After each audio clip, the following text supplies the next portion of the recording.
आकाशवाणी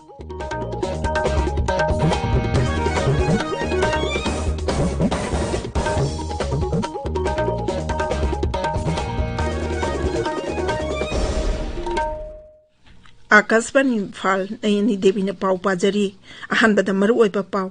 मणिपुर दंगारंग कोविड-19 के अनोबो केस सनी यांkai तरुक थेंगनाबदगी एक्टिव केस लिसिंग अमा जानिपाल कुलुमदोई छुरे राज्य असिगी कोविड वैक्सीन सेंटर अमममदा नोंगमदा बेनिफिशियरी चामदा टोकन पीरगा अहानबगी डोज की वैक्सीन कापलगनी लेबाक असिदा हुजिक फावबदा मी कोटी 15,59,000 हेनबदा कोविड-19 वैक्सीन कापख्रे अमसुंग असम बीजेपी ना नोंगचुब बेंगोल तृणमूल कांग्रेस ना अमसुंग केरला LDF ना अमुक हना सरकार पाइरगनी तमिलनाडु DMK ना अमसुंग पुदुचेरी NDA ना नौना सरकार पाइरगनी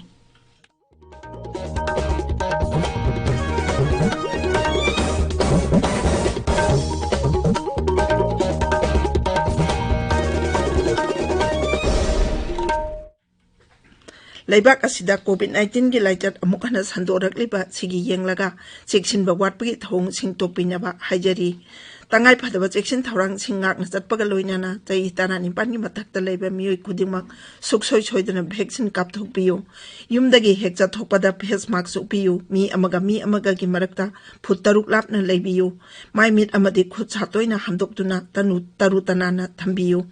कोविड-19 दगी ngaktoknaba tangai phataba chatna kanglon sing ngakna chatpinaba lamdam sigi miyamna sakhangnaraba miyoy kayana lepna appeal tawnarakli Manipuri film actress Balaten Subamna miyamda appeal tawraduna hai mayambu Balaten Subamna khurumjari nungsizaraba iraisa sing tamthiraba COVID-19 laisatagi kanjanabagi damak ekhoi amukka hena section bagi phirep lawminarasi सही तरह निपान की मथक तलैब मियोय खुदिंगमक COVID की vaccine कापथोकपियो फेस मास्क सोइदना उपियो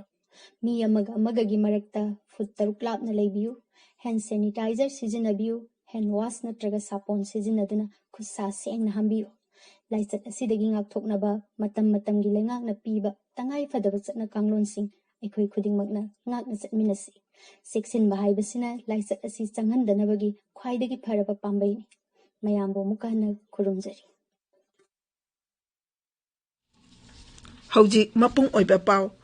मणिपुर दंगारंग कोविड-19 के अनोबो केस सनी यांkai तरुक थेंगनखी हौजिक एक्टिव केस लिसिंग अमा जानिपाल कुलुमदोई सुरे हौखिबा पुंग 23 दा लाइना सिना नाबा मियोय मंगा सिखिबदगी हौजिक फावबदा सिखिबा मिगी अपुनबा मसिंग 115 सुरे राज्य की कोविड-19 कमन कंट्रोल रूम ना ngarang थोखिबा चेरोल अमदा हाई नौना पॉजिटिव ओइखिबसिंग अदुगी मनंगदा जनरल पॉपुलेशन की ओइना इम्फाल वेस्ट तगी ख्वाइदगी वांगना 112 इम्फाल ईस्ट तगी 83 याउरी हौजिक मणिपुरदा अपुनबा पॉजिटिव केस 53 160 सुरे हौखिबा पुंग 13 की मनुंगदा कोविड की अनाबा मरिफु नाबा पदुना डिस्चार्ज तौखी मसिगा लोइनना नाबा पकिबा मिगी अपुनबा मसिंग 19,900 कुलुमदोई सुरे नाबा फरकपगी चांग चादा 42.0 नि राज्य असिगी चही 19 निफुमरी पाहपगी मनुंगदा लेबा मियोय सिंगदा कोविड की वैक्सीन कापगी थबक वैक्सीन मैन्युफैक्चरर सिंगना मखोयगी कंसाइनमेंट हेक थारकबगा अथुबा मतमदा हौरगनी राज्य असिगी मियाम की मरक्ता कोविड की वैक्सीन कापथोकनिंगबगी चांग वांगखलकलिबा अमसुंग कोविड की केस हेनगलकलिबा सिगी येंगदुना स्टेट हेल्थ सोसाइटी मणिपुरना कोविड वैक्सीनेशन सेंटर सिंगदा चनगदबा नियम यावबा मेमोरेंडम अमा थोकले कोविड वैक्सीनेशन सेंटर सिंगदा हाइरिबा नीति नियम सिंग असि ngakna चनअनबा DFWO सिंग अमसुंग DIO सिंगदा खंगलदुना जेरोल अदुना हाई सेंटर अमममदा नोंगमदा बेनिफिशियरी चामदा अहान अकोन की मतुंग इना टोकन पीरगा अहानबा डोज की वैक्सीन कापकदबनी अनीसुब डोज की ओइनदी असिगुंबा अथिंगबा असि लैरोय अनीसुब डोज की वैक्सीन कापगी मतम यौरबा मियोय खुदिंगमक्ता वैक्सीन कापगनी लेबाक असिदा हुजुक फावबदा मी कोटी 15,59,000 हेंबदा कोविड-19 वैक्सीन कापख्रे केंद्र की हक्सेल अमसुंग याइफयिम्बल मंत्रालयना हाई हौखिबा पुंग 23 दा मी 19,960 हेंबदा वैक्सीन कापखी लेबाक असिदा हुजिक वैक्सीन कापगी अहुम सुबा तांकक हौखिबगा लोइनाना राज्य अमसुंग यूनियन टेरिटोरी पुन्ना 13 दा चही 19 दगी 94 फावबगी मनुंगदा लेबा मियोय 43 सुमना कुलुमदोय अहानबा डोज कापख्रे भारत नोंगमदा लाइचत असितगी नाबा फरकपा मसिंग 3,00,000 हेले Nagaland ngarang nauna mi chani tara taru COVID-19 positive oirakpadagi apunba positive case lising tara mari chahum yankai sure active case masing na jamai lising ama changwa kunmapan yaure Raijagi Haksel Mantri SP Formna Twitter da Thagatpa warol amada hai ngarang positive oirakhiba sing adugi manungda Dimapur dagi mi chama mari amasung Kohima dagi marphudra manga yauri Hairiba matam asida mi kuntare naba paduna hujik phawada punna naba pakiba masing lising tarani thoi chani marphudra manga sure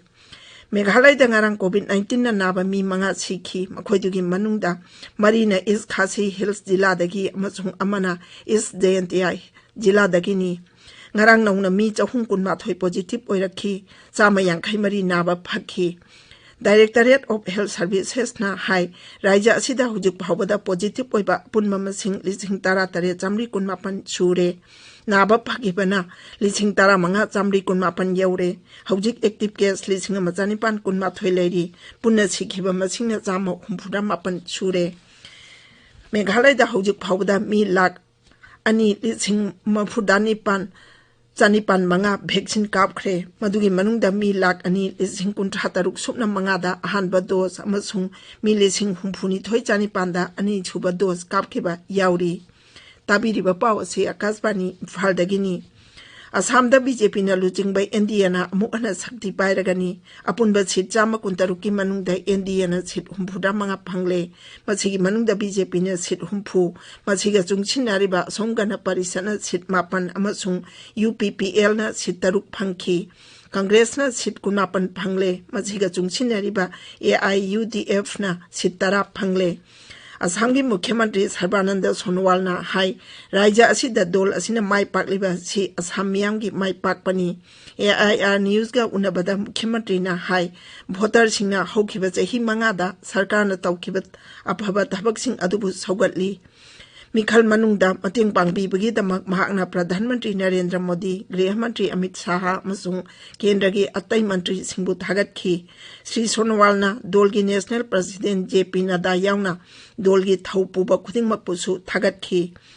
Marak asida Assam Congress ki President Ripun Bora Raija asigi Vidhan Sabha Mikhal da Congress na bhibam sokna maithiba adugi namak pham thadokre mahangna mahaki pham thadokbugi che dolgi makok Sonia Gandhi da thakre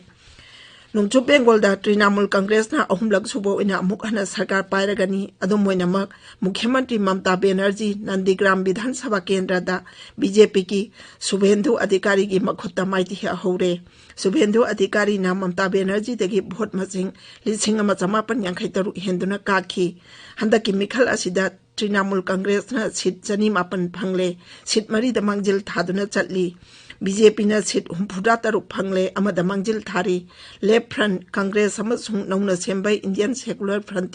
Mikhal asida phibam sokna maiti hure Bharat na ningtamlaba matungda ahanbo aina CPIM nungchu Bengal da sit ama phawa phangba ngamdre Tamil Nadu da chahi taragi matungda DMK na amuk hana sakti pairaba yana leire DMK amasung chungchinaba dol singna punna sit chama kuntra taruk phangle sit kuni thoida mangjil thari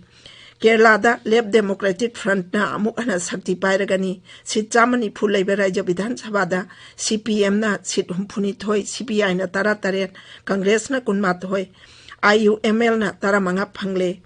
Puducherry Union Territory da sit kuntra laiba Vidhan Sabha da NDA na majority oire Puducherry gi NDA da yauri badol singji All India NR Congress BJP amasung AIADMK ni All India NR Congress na sit tara amasung BJP na taruk phangki amarom da DMK na sit taruk amasung Congress na sit ani phangle Independent na